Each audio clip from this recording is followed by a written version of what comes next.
Okay, good morning, everyone. Will the clerk call the roll, please? Good morning. Calling the roll for the Tuesday, September 6th Board of Control meeting. It is 11:01. We have Nan Baker, Dale Miller, Here. Trevor McAleer, that's okay. sorry, Here. for Fernell Jones, Nicole English from Michael Deffer, Here. Michael Chambers for the executive, Here. and Paul Porter. Here. We have a Okay. quorum. Good. At this time, I'll make a motion to approve the minutes from August 29th. Is there a second? Seconded by Councilman Miller. All in favor, say aye. Aye. Opposed? The minutes are approved. Public comment? No public comment. No public comment. Let's move on to our first item, please.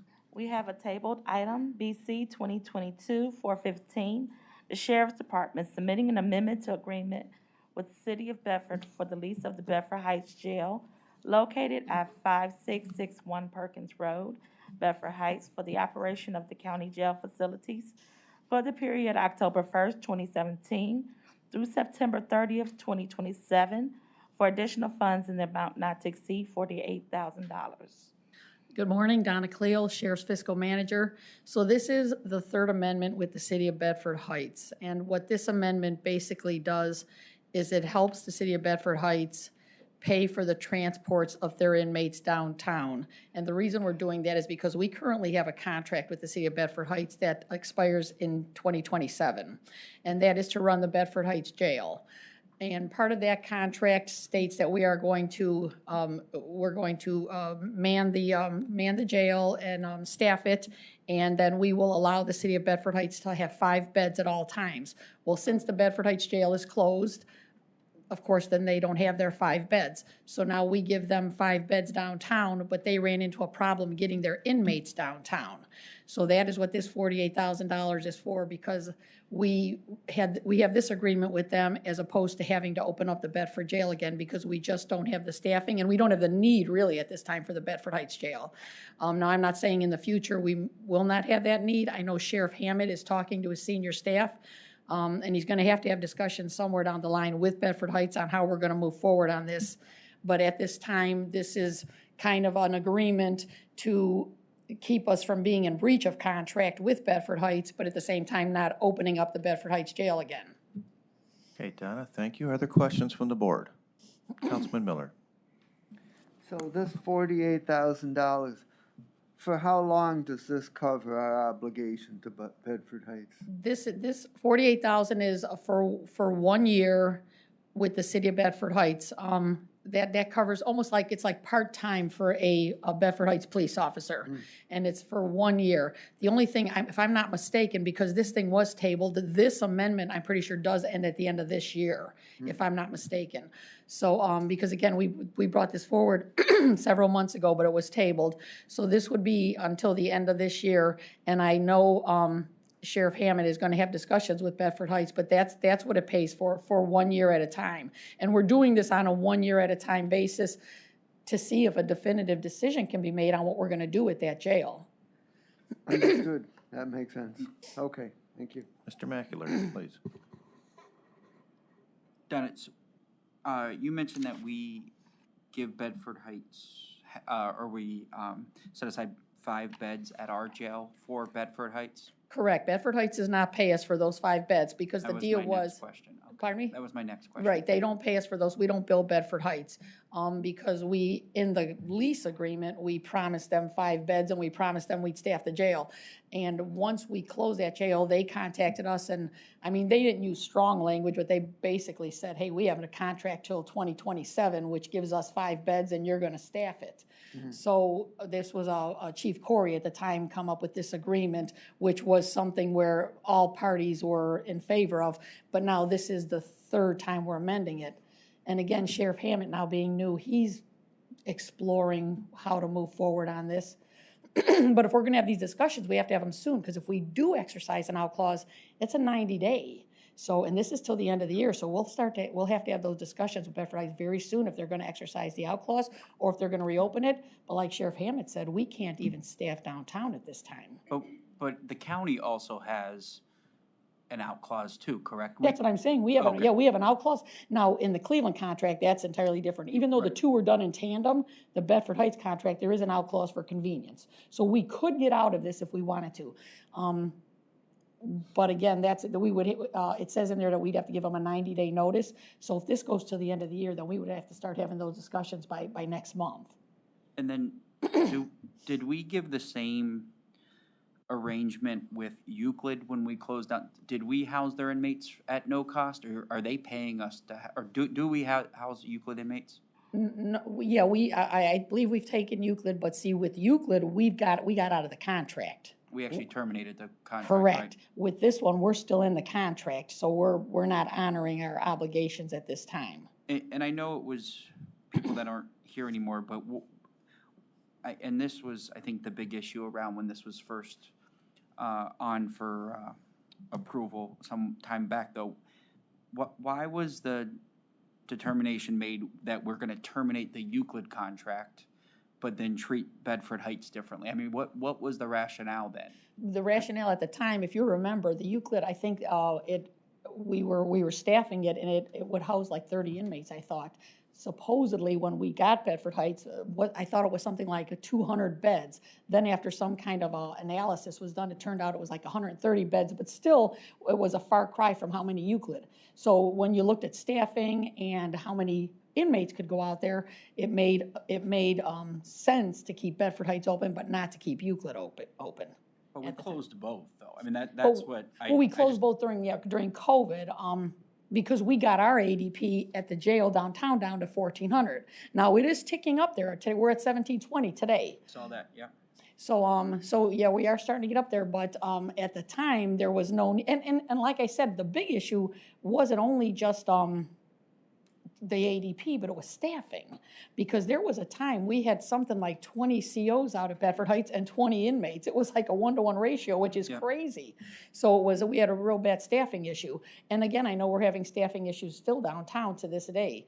So that was another reason, was because of the staffing, because of COVID, because our ADP had dropped. The sheriff had worked so much with the judges on getting so many out on home detention, so the ADP really went down quickly during the COVID years. But like I said, I know they're in discussions right now on how we're going to move on this, but I don't know that answer yet.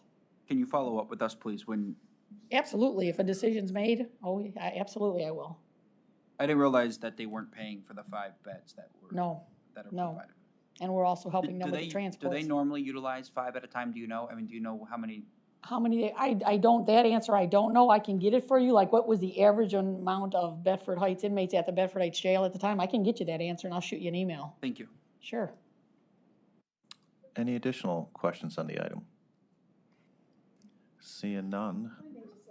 Well, please. Because I'm reading the explanation. It says that in the answer to us, the central booking going live this year. Do we have a date on that?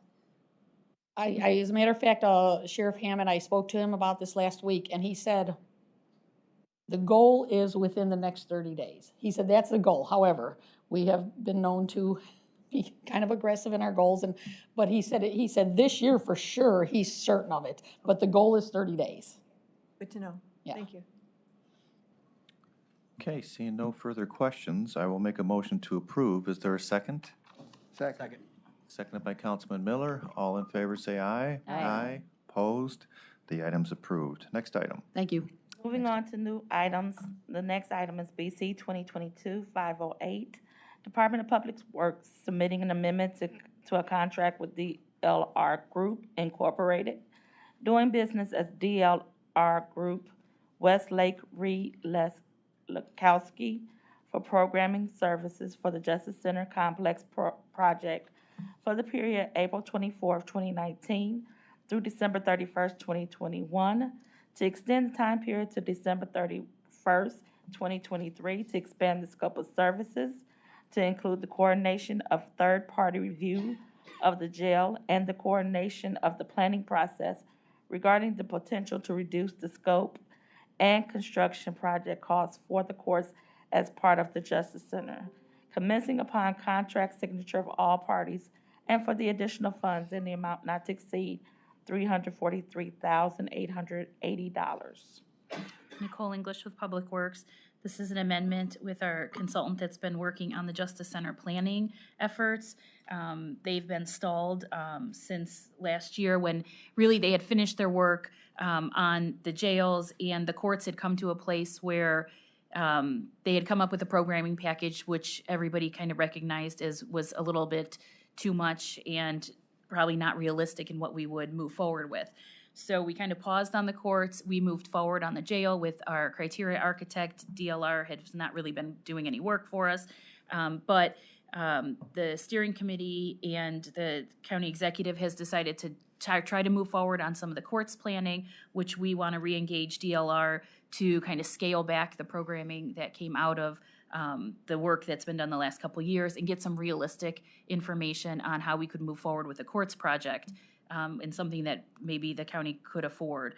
In addition, there's $24,000 in this amendment to cover DLR's work that they're going to do with the third-party independent reviewer. They need to be interviewed, not just DLR. They have several sub-consultants that worked as part of the programming on the jail that will be interviewed by DLZ as part of their independent review. And also they're going to put together a summary paper or document that will be helpful as we move forward just in general, so people don't have to go through all those presentations of the steering committee, which I know you guys have seen. You know, it's about 2 binders, 5-inch binders full of information. So we're going to also get from them a white paper that'll be summary of all the work they did on the jail. Thank you, Ms. English. Questions from the board? Mr. Mackler. Thanks, Nicole. And this was just to kind of confirm from one of the advanced questions, both, and this is for 5092, and I believe the answer is yes, but I just want to make sure, both have early termination clauses if the county wanted to terminate those contracts for whatever reason, say at the start of the new year or whatever, they're able to terminate based on written notice from the county? Correct. So DLR's is for convenience is 7 days advance notice, and if it's by default of either party, 14 days. So, you know, they could say the county defaulted for 14 days. And then when we get to the next one, convenience is 14 days on the PMC contract. So yeah, the way I answered it was more to just say, you know, we have to authorize the work for them to start. This is not like a, cleaning contract where you pay them so much per month. If we don't authorize them to do the work moving forward, if we get to one workshop on the courts and say, you know what, we're good, we don't want to move forward, we don't have to pay them for any of that other work. But yes, there is a convenience clause that we can terminate the entire contract with 7 days notice. And then they can bill us for what they've done up to that point. Please. So I know I've had some conversations about this and certainly have been down quite a journey. The $150,000 results has yet not been submitted that the Justice Center asked to have done by the jail. Correct. The independent review we anticipate coming in the next couple weeks. So would we wait on, why wouldn't we wait on approving this if we don't really have, we're anticipating that study's going to come back and say, no, it cannot be done, that what you're asking for is not doable. We may be surprised, who knows, until we get it. But why would we move ahead on this contract to perhaps talk about what we're going to do with the courts if we don't know if the courts are going to stay in the Justice Center, if they're going to move outside the Justice Center? And So, yeah, oh, sorry, go ahead. Yeah, and I was just going to say there is no consensus or even direction by the courts yet as to what it is that they would accept or discuss or anticipate. Why would we move forward here without having some kind of meeting of the minds by those in the Justice Center, specifically the courts? So twofold, I'd say that small portion that I said is necessary to do the third-party study, right? So the $24,000 is going towards DLR's work that is going to help inform that third party. So we do need that piece, Right. So that they can meet with them and then get us that summary document. Right. And then the second is the court's planning is really independent of where they may be, right? So it's more saying how much space they need, what kind of courtrooms do they need? What kind of facilities to go with them? What kind of office space? So whether that means staying in the current Justice Center or moving somewhere else, the programming piece is really still the same. It's just telling you what kind of spaces you need. It's not necessarily designing in a building per se or in a space. So it's just telling you need so many square foot of courtrooms. You need, 20 of them. You need, so much space for jury courtrooms. You need so much office space. So we kind of figured whether, depending either way, whether the jail's staying going rehab or the courts are staying going, we still need this information to even move forward with any idea of estimating a future project. So I think it's the administration's idea is to, we've told the courts that we haven't forgot about them. We do want to try to keep moving forward in good faith. And so this is kind of our good faith effort to say we are still working on a project related to the courts. I guess, Nicole, I would ask, do we have a consensus from them that they are willing to scale down in what it is that they have? Are they willing to, right now they like the spaces they have. They like the way that they've been working for the last, I don't know how many years, the way it has been. Do we have a unanimous or at least an overwhelming support that if we come back with a different vision for what we see as a county, what the court should be, do we have their support on that? The last presentation we made to them, the steering committee, I feel like the members that would be part of this portion of the courts did recognize that the programming that came out of this is too large and probably not something that we actually can move forward on, and that they know they need to make some kind of, they have to give up some things in order to get to a project that can be built. Is that consensus among every user in the building? I'm not saying we're there yet. I do think the members on the steering committee, though, did tell us they realize it, and they'd be willing to take this next step to start investigating. Yeah, I don't have the confidence right now. I haven't heard that. I believe what you say, but I haven't heard that the steering committee, especially when we talk about the courts, are all together and united to say we know that they're not even sure if we're going to stay in the existing tower. So that has to be answered first. I hear what you're saying about its space and not location, but I really think we need, before we start spending more money on another study that may conflict with the study that we're getting for the jail, and they are both in the same building. So if one is inadequate, probably the second isn't either, because it structurally needs repair and may not be able to meet all the ADA requirements, just as the jail is not. I'm just struggling with moving ahead today before we get the results back from the study that's only going to be here in the next, hopefully next week or so. Couple weeks, right? Couple weeks, Mid-September is the. Yeah, and I do agree that the $24,720 that's there for the wrap-up and recap, I would go along with that, because we do need to have a consensus on what that report said after all those months of discussion. But the $319,000 to move forward today on a study, I can't get there.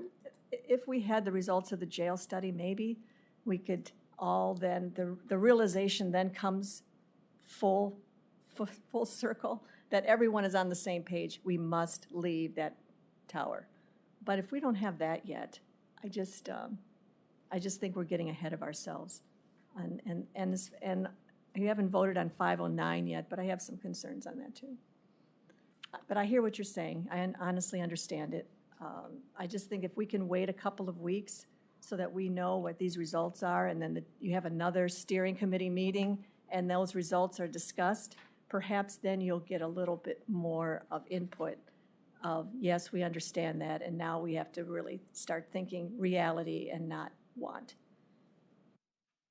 Councilman Miller, please.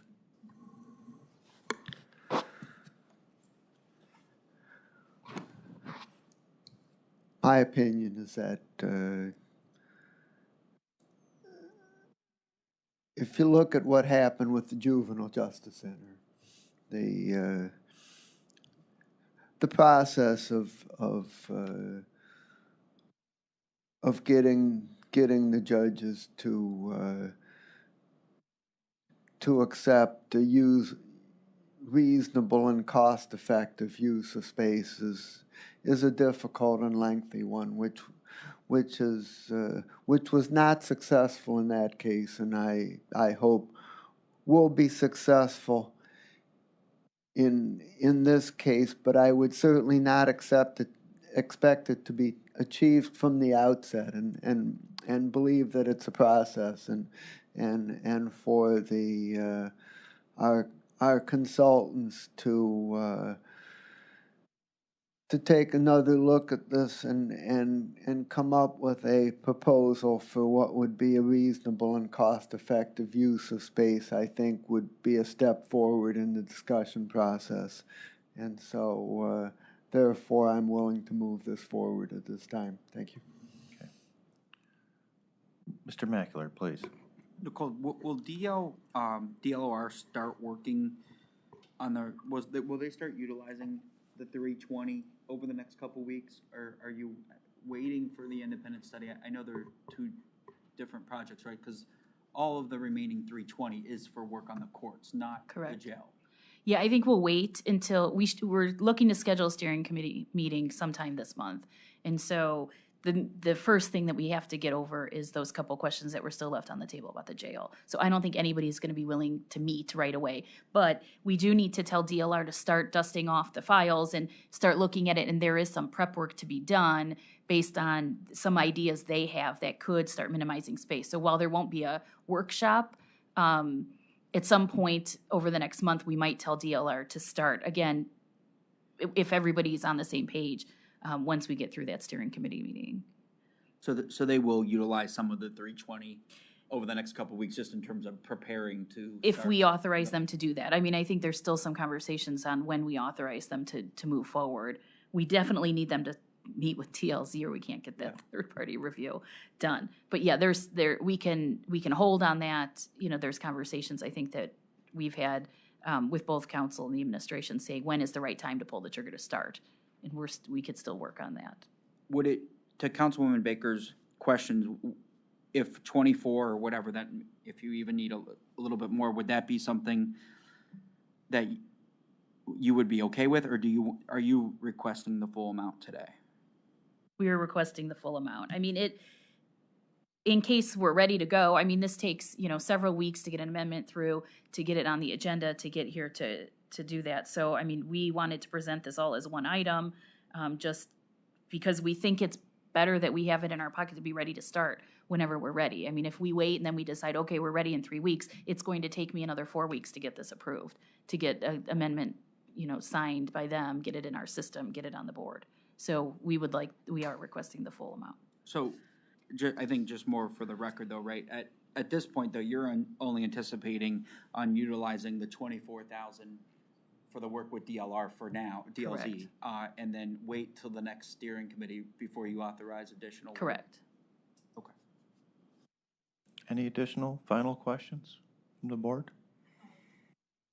Only for clarification, if we were to amend this to allow the 24/7, it would have to go right back to the drawing board for the balance. It can't be, Yeah, because I'd have to have a whole new amendment that has the new amount. And I will remind you, we are getting towards the end of the year. We got our cutoff notices. There's a lot. yeah. The timing is a lot. And they're good dates. They are good dates. But yes, They seem earlier this year than usual, but all the paperwork's got to get signed by it's a lot. I understand. I mean, we've been talking about this for quite a while, and it's unfortunate that we haven't brought the courts in sooner than this. Now we're at a must-have, hurry up, get it done. It's not comfortable for me. But we do have nothing gets done unless they're authorized. So I mean, that is our control. It's not like a fee, things like that. So it is in our control. Well, once we give authorization today, you're good to go. with the contract being approved. However, I know the director has talked with council staff about, we'll work together on when we actually, start the work on that other phase. So I think we're all willing to work together to be sure we're all comfortable when we're ready to start. But like I said, there's several workshops that are built into DLRs. We definitely aren't scheduling those anytime. I mean, we need the courts and the folks on the steering committee to focus on the jail question right this second. If there's some pre-work that we want to get ready to get done because we say, okay, we want to have a workshop in November, if everybody agrees to it, there could be some work that they need to do in October to get ready for it. But again, we're willing to talk with everybody involved to make sure that we're comfortable. When is your next steering committee? They're looking to schedule it at the end of September. We're still waiting on some dates from Okay, so all the that's committee not- folks. Correct, before the second, The September 22nd. correct. Sometime in between the two committee of the whole meetings, between the 13th and 22nd. And I'm just asking, isn't there an urgency to bring the steering committee together much sooner, given that we are changing courses here to now include the courts and spend $300,000 to look at a study? Why wouldn't they want to come together next week? So we want to have that third-party review done before we have to call the meeting. You don't want to get a consensus from them to say, this is the direction we're going in. Do we have your support? For this amendment in particular, is that This- what you're yeah, saying? for this We feel like the 319. last time we met with the steering committee about the courts, that we got that input, that they said, we understand this as the program came in is too big, we get it, we know we need to do something to refine it. At that time, there was some high-level ideas that were thrown out, but nothing that you actually drilled down. So we feel like they've asked for us to do this. Okay. Okay, I will, since no more comments, questions, I think we did pretty well. Mr. Mackler, you got one more? comment. Nicole, can you, if this gets approved, can you just let council know when anything above the 24,000 is Absolutely. authorized, or when the work is going to start authorized, just so Will do. council members are aware? Okay. At this point, I will make a motion to approve the item. Do I have a second? Second. Seconded by Mr. Mackler. All in favor, say aye. Aye. Aye. Opposed? I oppose. One opposed. Okay, the item is approved. Let's move on to the next item, please. The next item is BC 222-509, Department of Public Works submitting an amendment to a contract with Project Management Consultants LLC for owners representative services in connection with the Justice Center Complex project for the period January 9th, 2019 through December 31st, 2022, to extend the time period to July 31st, 2023, and for additional funds in the amount not to exceed $400,000. Also, there's a correction to the funding source to be just the general fund only. Nicole English with Public Works. So this is somewhat similar to the item before, but a little bit different in nature of what we're using it for. So this is our owner's rep for the entire Justice Center project. As part of their contract, we do have terms in there that we can move money from future phases to cover existing phases as necessary at the Director of Public Works level. And so to that, we've moved $175,000 from future phases up to cover some of the work that's been done over the last year. And in particular, the site selection work that has taken a good amount more time than we had anticipated, additional steering committee meetings that happened, meetings with council, with, just in general, with the public. So there's been some additional community outreach work that PMC has assisted us with. So that's work that had been done. $175,000 had been moved up. So some of this amendment to that tune will go back to refund the pots in the future that had been money had been moved from, so that we can get ourselves all the way through GMP proposal preparation and reconciliation as scoped initially. The other funds will be used as we move into the future for additional courts planning, additional work on the site, just everything else coming to the future that is now going to need additional hours. So to Trevor's point from before, there is a convenience termination clause for 14 days in this contract, just to clarify that. Thank you, Ms. English. Questions? Councilman Miller. So, how much of you said 175,000 is to replace money for work that's essentially already been done. And of the remaining amount, How much is for the jail and how much is for the courts?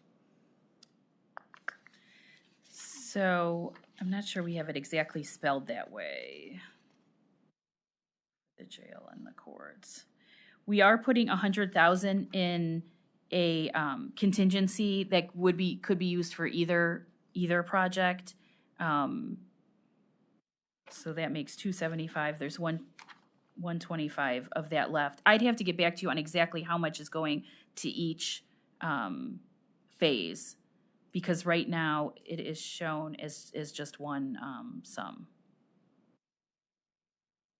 Majority of it, though, is related to that site work, ongoing, getting the site finalized, and additional steering committee meetings. I mean, the problem with the steering committee meetings are they aren't necessarily all jail, all courts. So he's just identifying additional steering committee meetings, which could cover more than one topic.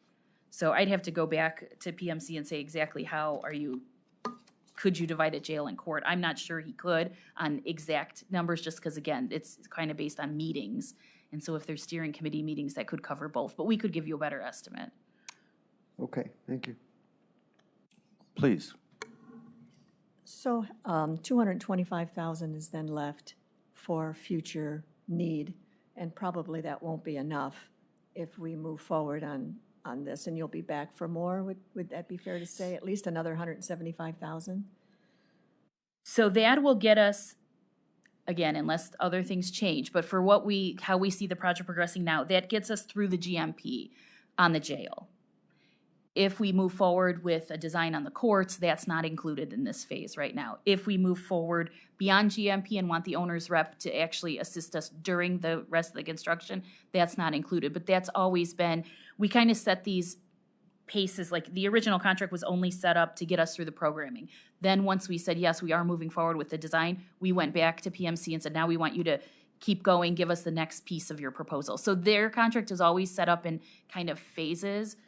So until we know we're going forward with something, why put in this number and reserve the money and just have it sitting there? So yes, will there be more amendments? That is anticipated, but not just because. I mean, it would be because we've now reached the point of the GMP reconciliation on the jail, and we're either moving forward on construction of it, or we're actually moving forward on some design of the courts. So it would have to be a further action that would require another amendment.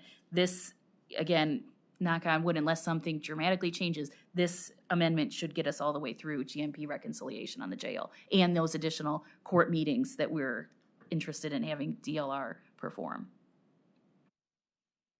Is the project manager that this is paying, is that paying for Mr. Applebaum? Is that directly where it's going? Him and his staff, right? So Is that same consultant going to be our consultant for the courts?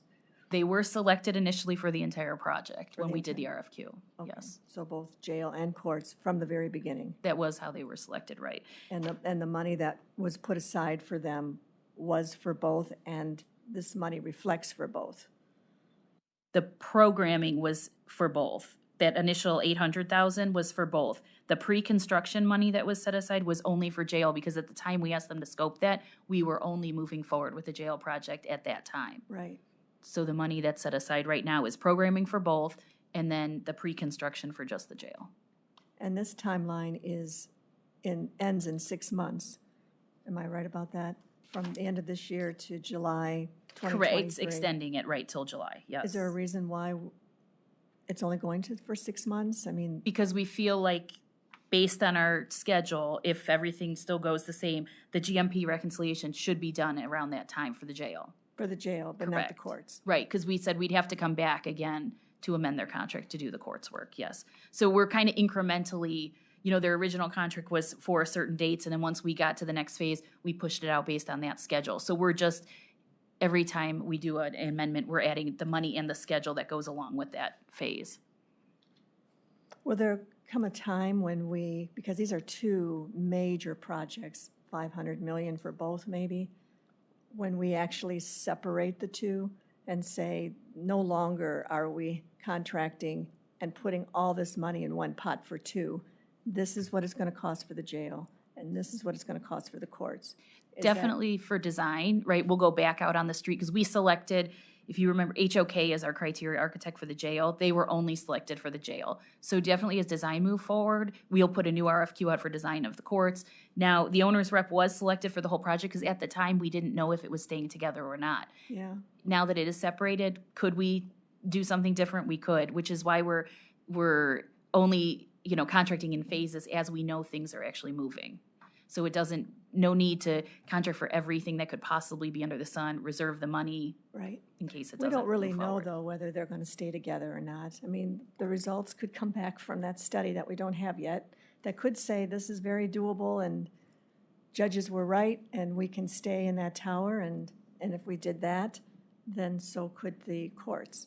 I mean, it could stay together. Could, They could decide to go to the next location with us, too. right. Or they could be separate. I guess that's my concern, is that we don't have our arms around it yet. We don't have the conceptual arms around it yet. It could be many different scenarios.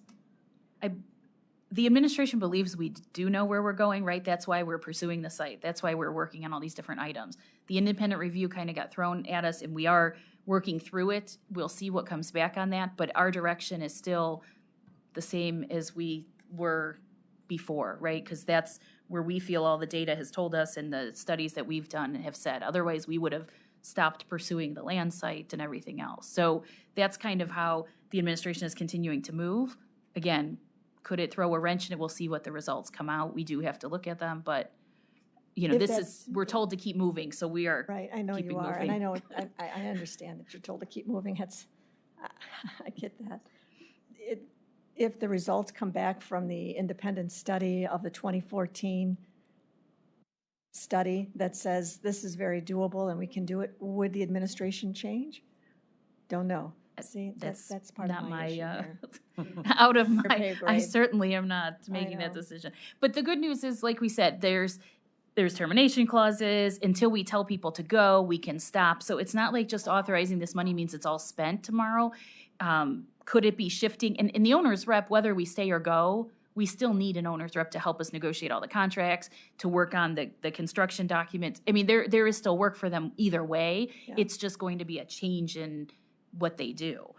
So do we ever not need them? I mean, unless we all just say stop and we're not doing any project, maybe then we don't need the owner's rep. But if there's still a project of some sort, whether it's a rehab, a move, we still need their help. So that's why we feel that we still wanted to push this forward, because we know there's still a need for them, whether stay or go. And the anticipation of the upcoming meetings for the committee of the whole, even to discuss whether or not that site that has been chosen is going to be approved.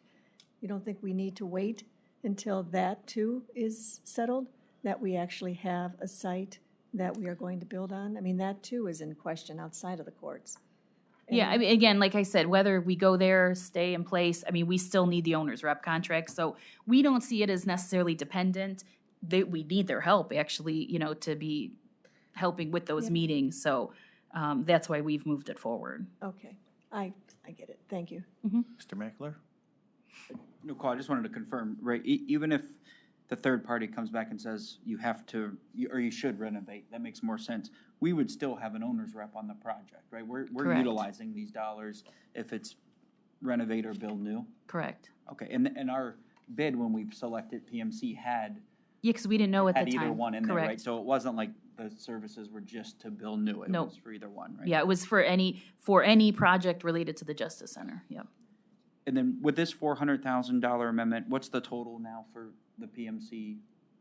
What does it take the total for the total contract to?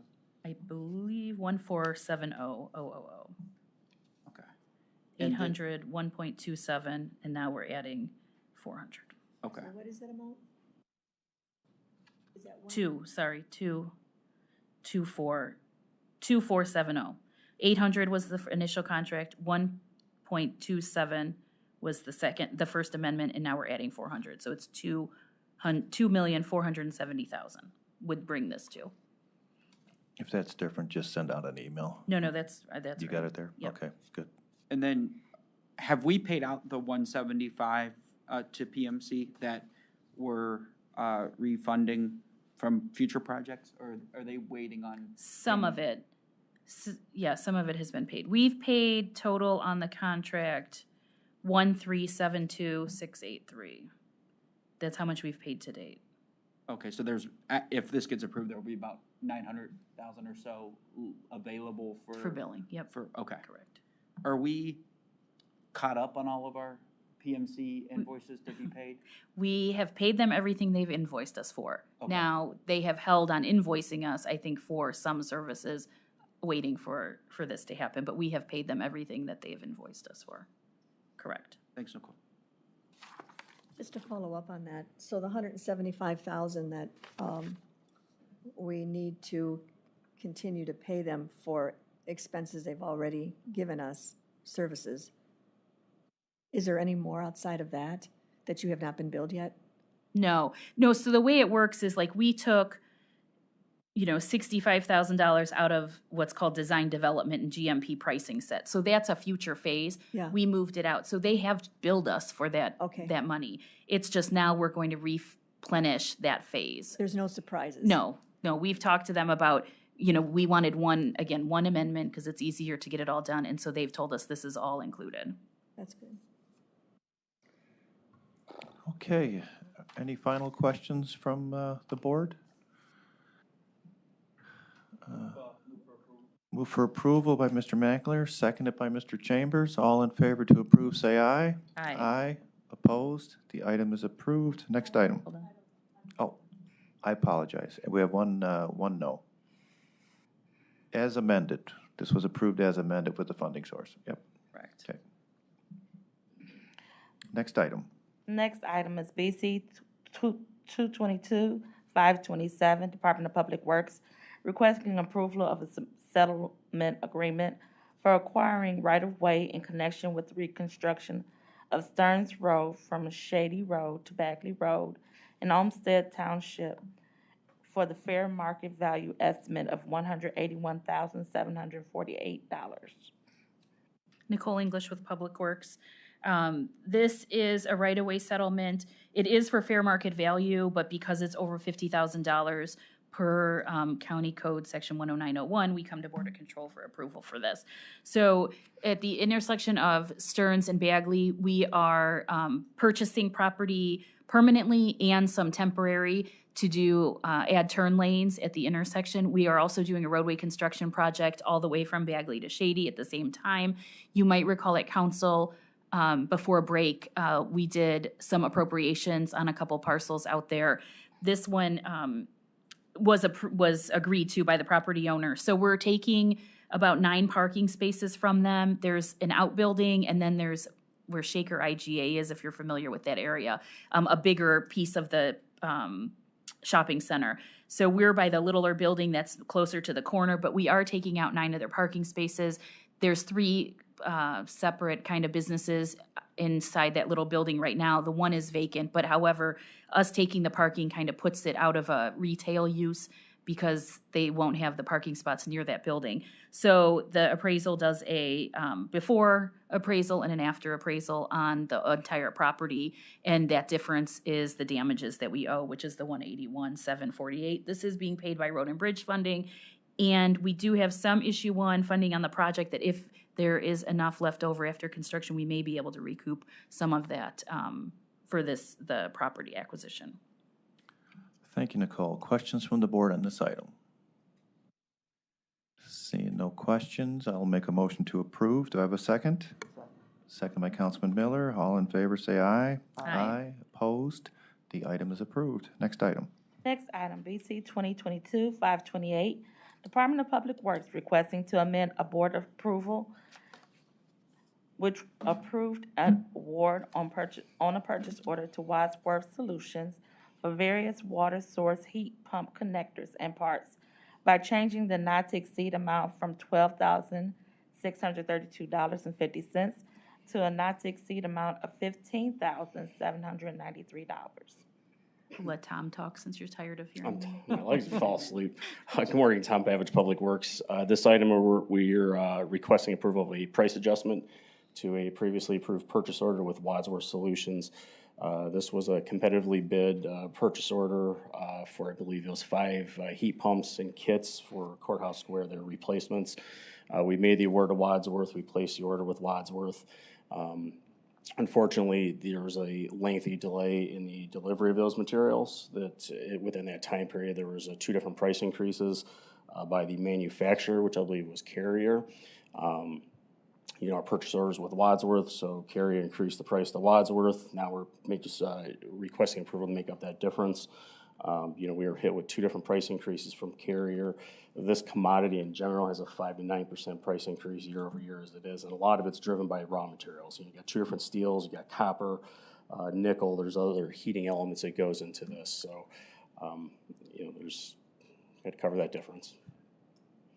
Thank you, Tom. Questions from the board? Seeing no questions, I'll make a motion to approve. Do I have a second? Second. Seconded by Ms. Nicole English. All in favor, say aye. Aye. Opposed? Item is approved. Thank you. Next item. Next item, BC 2022-529, the Department of Development submitting an RFP exemption, which will result in an award recommendation to North Coast CHDO Homes Incorporated in the amount not to exceed $239,503 for acquisition and renovation of existing housing for rental to adults with disabilities for the period September 1st, 2022 through May 1st, 2023, and recommending an award on said contract to the said vendor. Hey, good morning. Kate Fian, Department of Development. We are requesting approval of this contract with North Coast Chodo Homes to acquire and renovate single-story existing homes for rental to adults with disabilities. The existing single-story homes will be converted to specialized rental properties for individuals with unique behavioral challenges. These homes will have shared kitchens and bathroom facilities. Rents and the tenant incomes will meet home program requirements for the required affordability period, which is 20 years. Each home will have a recorded declaration of restrictive covenants to ensure that it remains affordable for the entire affordability period. Each tenant will have his or her income verified each year as required by home rules, and records of income verification will be maintained in the files. Okay, thank you, Kate. Are there questions from the board on this item? Seeing no questions, I will make the motion to approve this item. Do I have a second? Second. Seconded by Councilwoman Baker. All in favor, say aye. Aye. Opposed? Item approved. Next item? Thank you. The next item is BC 2022-530, Department of Information Technology, submitting an RFP exemption which will result in an award recommendation to SHI International Corporation in the amount not to exceed $39,217.74 for the purchase of an intelligent bypass switch and related network accessories, and recommending an award on the purchase order to said vendor. Janelle Green, Department of IT. This item is actually what we call a network tap, which allows our security services team to access the network traffic in order to secure, monitor, and manage our network infrastructure efficiently. Thank you, Janelle. Are there questions from the board on this item? One, Please. just reading here. This is new to the county? Yes. Okay, is there a reason why we decided to do something new? I mean, why didn't we do this in the past? This allows us to have more, it's more for cybersecurity. So a lot of our alerts have been dependent on, human-based monitoring. So with the fact that we didn't have sufficient staff, and we tried to limit our contracts with other outside vendors, Right. We had to utilize to get equipment in to help us do that. Okay, good. Thanks. Sure. Seeing no further questions, I will make a motion to approve the item. Is there a second? A second. Seconded by Councilwoman Baker. All in favor, say aye. Aye. Opposed? The item is approved. Next item? The next item is BC 2022-531, Department of Information Technology submitting an RFP exemption, which will result in an award recommendation to Mythics Incorporated in the amount not to exceed $35,820 for the purchase of approximately 1,500 Java SE desktop subscription licenses for the period August 18th, 2022 through August 17th, 2023, and recommending an award on a purchase order to said vendor. Janelle Green, Department of IT. This exemption is for the licensing and support of Java, which is a language used in our homegrown development or developed applications that we've done in our department. So this would allow us to be able to further maintenance those applications. Okay, Janelle, questions from the board? Miller, yeah. How come you need this many licenses?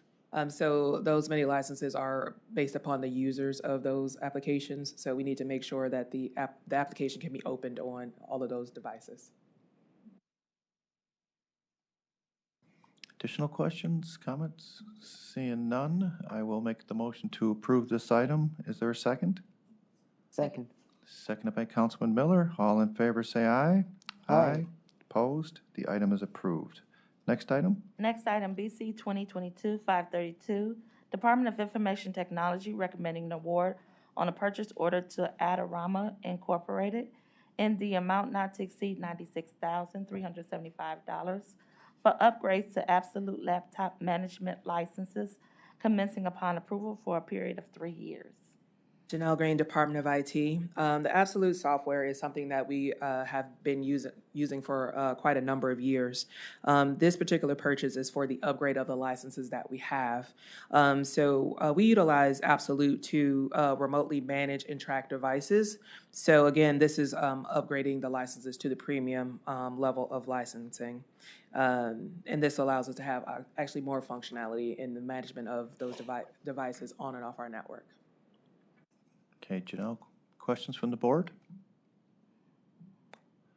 Seeing no questions, I will make a motion to approve. Is there a second? Second. Seconded by Mr. McAleer. All in favor, say aye. Aye. Opposed? The item is approved. Next Thank item? you. The next item is BC 2022-533, Department of Purchasing submitting an amendment to the contract with Brinks Incorporated, formerly known as Dunbar Armored Incorporated, for armed guard and armored truck services for various county departments for the period January 1, 2019 through December 31st, 2021, to change the terms, expand the scope of services by adding 2 pickup locations for the animal shelter effective January 1, 2022, to extend the time period to December 31st, 2022, and for additional funds in the amount not to exceed to be corrected to read $110,536. Good morning. Paul Porter. This is an amendment to the county's contract for armed guard and armored truck services. As you can see in the backup information, we've been trying to work on this item for months, including both of my predecessors in this role, Lenora Lockett and Catherine Tkachik. This vendor picks up funds from various county offices and other sites throughout the county. For instance, some of the discount drug mart locations that the animal shelter partners with to sell licenses for pets. Brinks was, simply put, tough to get information out of in terms of the paperwork needed to process this amendment. This is an essential service for the county to ensure that any cash on hand we have can be deposited in the appropriate institutions. The county doesn't have the staffing to make those deposits securely on our own, so we've contracted out with these, with this vendor in particular, for years for these services. And it was just challenges on the part of the vendor in terms of why this is late. It's fairly routine otherwise, and you'll note that this does expire at the end of this year. We put this out for bid, and the current vendor is the vendor that responded that is able to deliver these services at the volume of work the county has. However, the fiscal officer and I do plan to meet with them based on the difficulty with getting this amendment process to make sure that administratively they're going to be able to carry out the work in the future if we do decide to contract with them beyond this calendar year. For now, this will just, get us through services that have already been rendered since the contract expired 12/31/21 through the end of this year, 12/31/22. Happy to answer any questions. Thank you, Paul. Are there questions from the board? Yes. So how long have the services, when did the services start? Sure. So this contract in particular started January 1 of 2019, Okay. and the vendor has been delivering services since then for us under this contract. Okay, In practice, Dunbar, the predecessor, has done our cash pickup for decades at this point. And services have continued past 12/31/01. They've continued to pick up our transactions. And we've made clear to them that no payment can be made without approval from the appropriate authority, in this case, a Board of Control. so they've been providing the services, we just couldn't get the proper paperwork through? Correct. My understanding is their contract management side is different from their dispatch side, and the dispatch side continued to make sure the pickups were made, even though it was taking their contract management team quite a while to work through getting us the appropriate paperwork. And after this ends, at the end of December, what happens then? Are they going to continue the services and we're going to work through the paperwork again, or? Sure. So we are looking to have a separate contract in place. This contract is going to expire 12/31/22, and that's where I indicated that Mr. Chambers and I are going to meet with senior level administration from Brinks to determine, where was the breakdown on their end of things and what can we do if we choose to work with them in the future to ensure that such issues don't arise again. As I indicated, they're the only vendor in the area that responded that they're able to do the volume of pickups that we need with the frequency that we need. So our hope is that talking to more senior level personnel at Brinks will lead to a better working relationship. I will note that this is the first time in the county's working relationship with them that there's been this kind of breakdown in getting the documentation. So hopefully it's kind of a one-off thing and we're able to work with them moving forward. As you're working with them, this is September, October, Correct. next 4 months, if it's not settled, will they continue the services, waiting for it to be settled, or? To be determined. I don't think we can guarantee that, so our internal discussions have centered around what can we do in the meantime if this doesn't work out. Yeah. Whether that's, looking at multiple vendors, if the other vendors in the area can't handle our volume, or looking at internal solutions, at least as a stopgap measure. That's not what we want to do. What we want to do is have one vendor in place that can deliver the services. So you're anticipating that we will have another contract in front of us before the end of the year Correct. to extend them for at least another year? Or Again, more? I can't guarantee that they're going to be able and that we're going to be willing to just extend a contract with them. It would be a separate agreement if we move forward with a contract with All right. them. I appreciate it. Thank you. You're welcome. And just so you know, I did ask Paul, the company itself is a good company. I think we have a roadblock, and we're going to deal with that roadblock, and I'm sure upper management needs to know about it. And once that's addressed, I'm sure things will run smoother. Okay, thanks. Appreciate your answers. Any additional questions on this item? Seeing none, I will make a motion to approve the item. Do I have as amended for the funding source? Dollar amount. Do I have a second? Second by Mr. Macular. All in favor to approve as amended, say aye. One point of clarification, I don't think we had an amendment on the dollar amount, correct? I thought we did. It was 110. Which one? The dollar amount was $110,536. Sorry. Thank you. Yeah, I wrote that down, so Sorry. we're good. So, once again, all in favor, say aye. Aye. Yes, please. I didn't get what was going on. It was not clear. Could you explain, sure. is there an amendment, and if so, what's the amendment? Yeah, at the beginning, Jennifer read amendment. in the dollar amount. She changed it from 379 to 299.89 to 110,536. $110,536. 110,536, not 379,299.85. Correct. And what's the reason for such a large difference? It was just an oversight. in the- Typo. I thought the 379 was the total amount of the contract to, with the 110 included, right? That's where the 379 number came from? Yes, So, It's not the additional funds, it's not the the additional total amount not to exceed of Exceed. the entire right, contract. so if you add the 110, you'll come up. you'll come to the 370. 379. Yes. Does that help, Councilman Miller? Yes. Okay, so it's additional funds in the amount of $110,536. Yes. Okay. Okay, so once again, all in favor, say aye. Aye. Opposed? The item was approved as amended. Next item? Next item, BC 2022-534, Common Pleas Court, Juvenile Court Division, submitting an RFP exemption which will result in award recommendation to Just Detention International in the amount not to exceed $65,884 for consultation, training, and technical assistance for the implementation of the PREA Targeted Implementation Planning and Support Program for the period June 1st, 2022 through June 30th, 2023, and recommending an award on the contract with said vendor.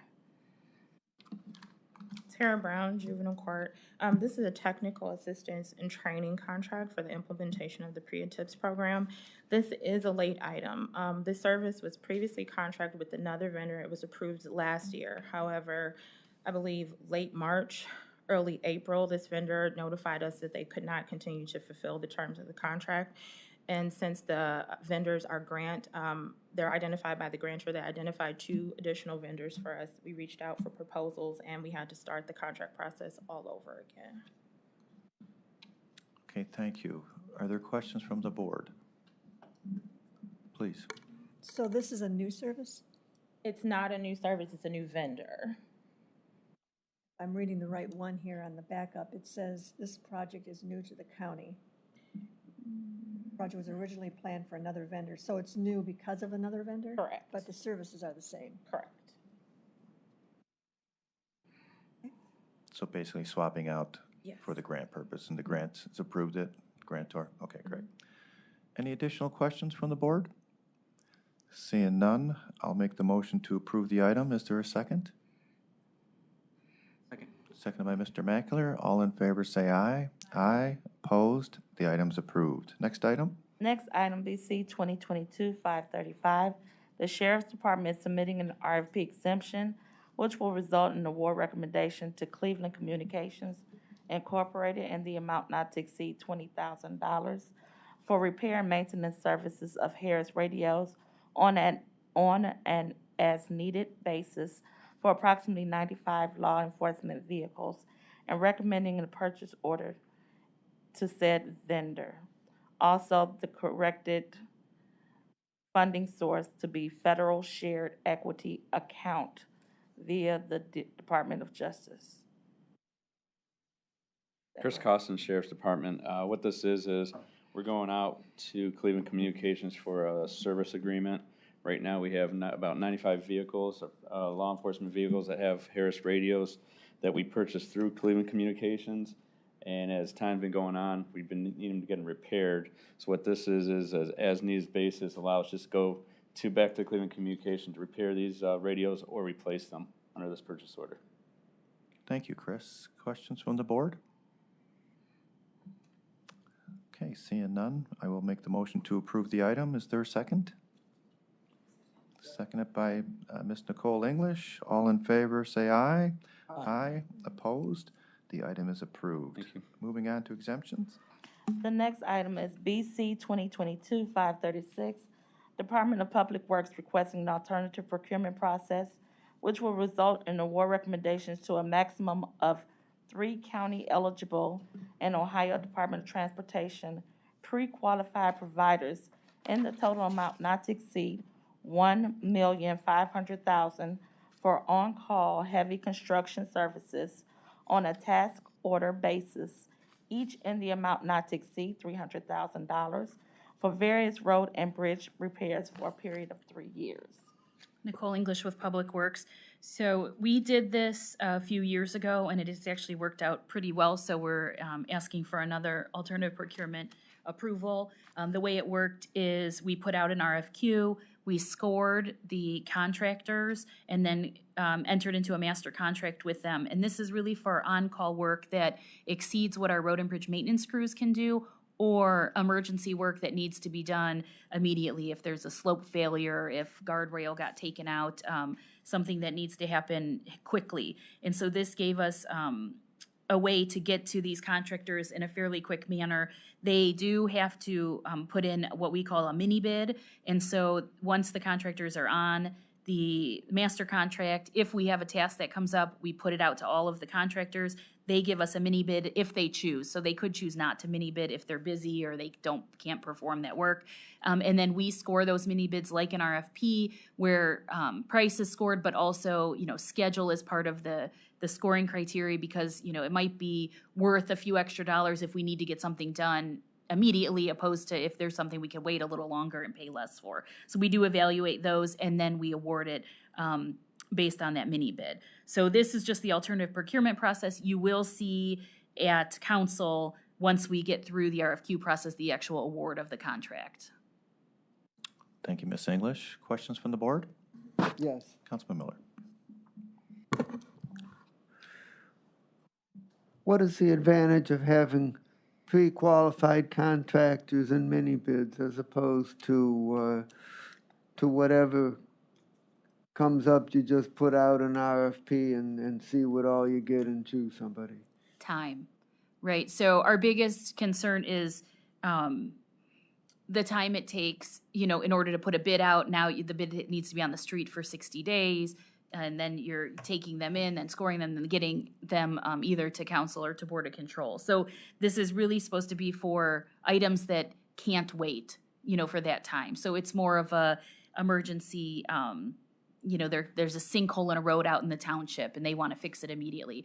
Or it's something that would take us a while to get a full set of design plans that you could actually bid. This way we can go to the contractors with kind of not quite a set of plans they're bidding on, but more of sketches and information and some specifications, enough that they can give us bids, but not so much that we have a full bid package that goes out. So it's really saving us time and getting work done in a fashion when it's more of an emergency base. Or, things that our road and bridge crews would be able to do, but because of force account limits gets it a little bit higher than what they can do, and so we can supplement that work, which is more routine than a project per se.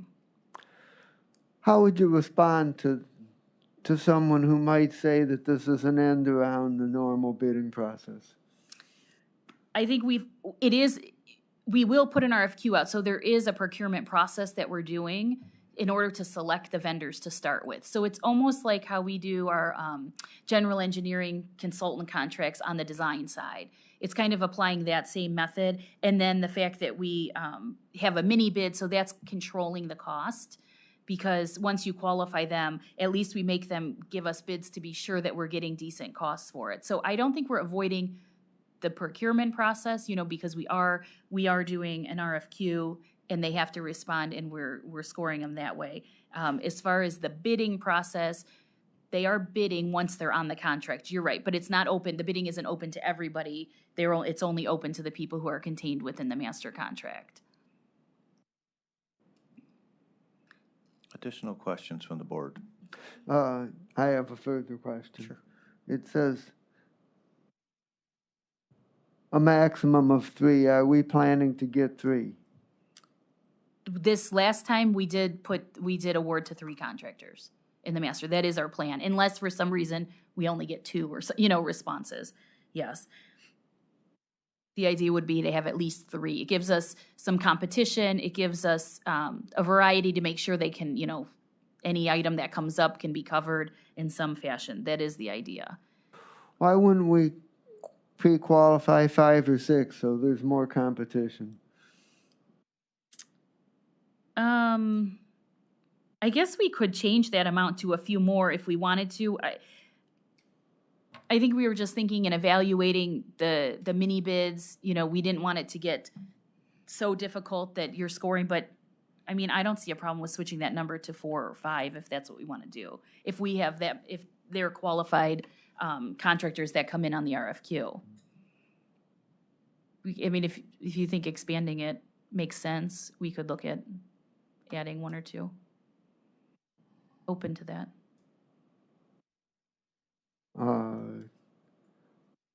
3 worked really well. Actually, this last one, only 3 responded, and so we picked all 3 of them. I think we were just going from like, that's the interest we got on the last one. It made sense, so we kind of kept it the same. But I mean, we could say I'll move to increase the maximum to 5. okay.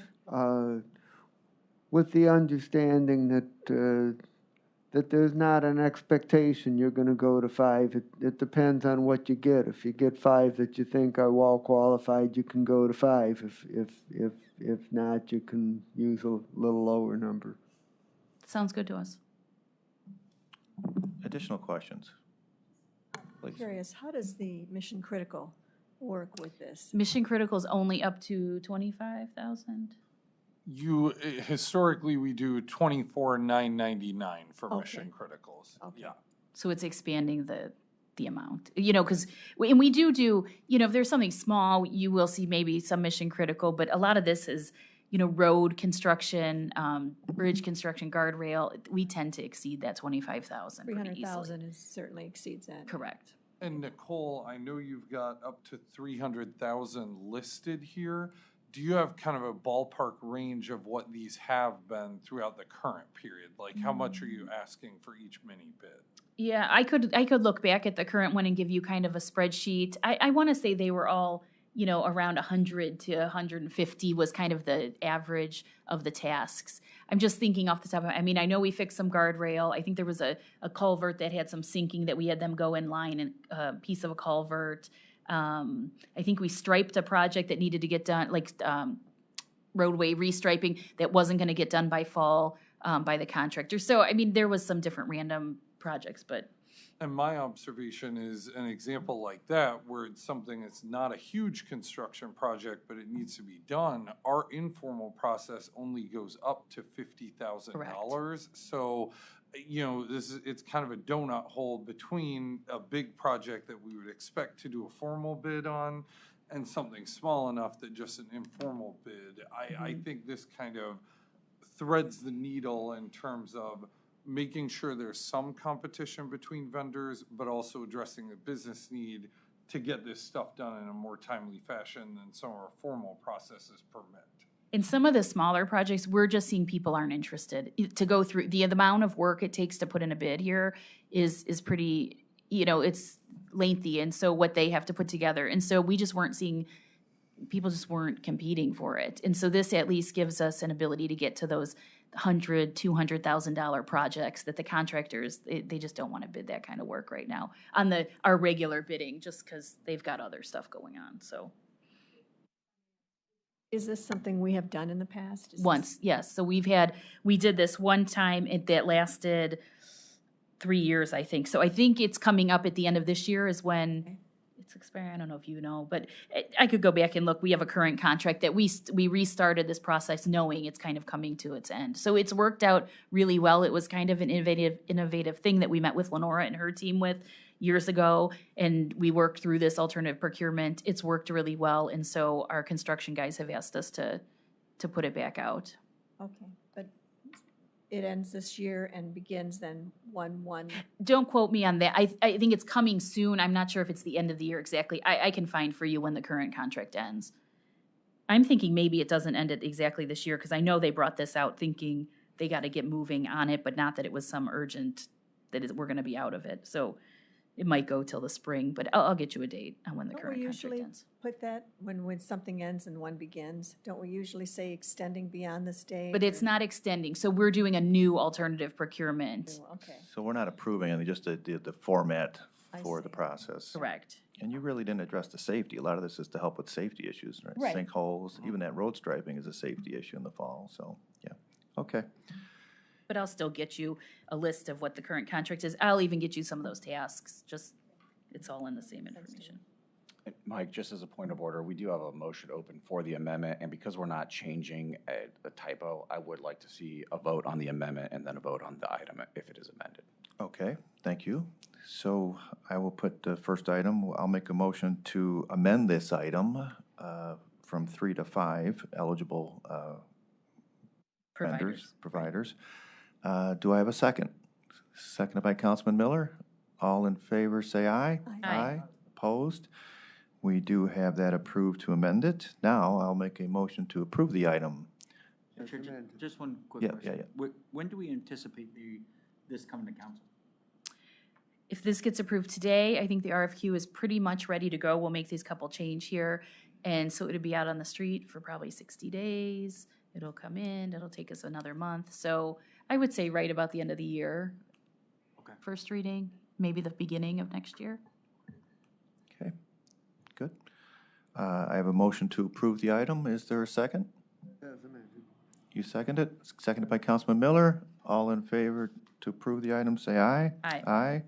Opposed? The item is approved as amended. Yep. Moving on to consent agenda. Consent agenda today is BC 2022-537 through BC 22-538.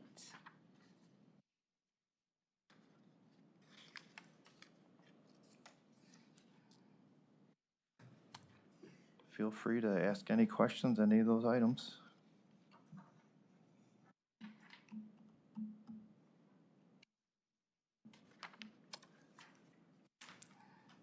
Need more time, or, yes, Mr. Mackler, please.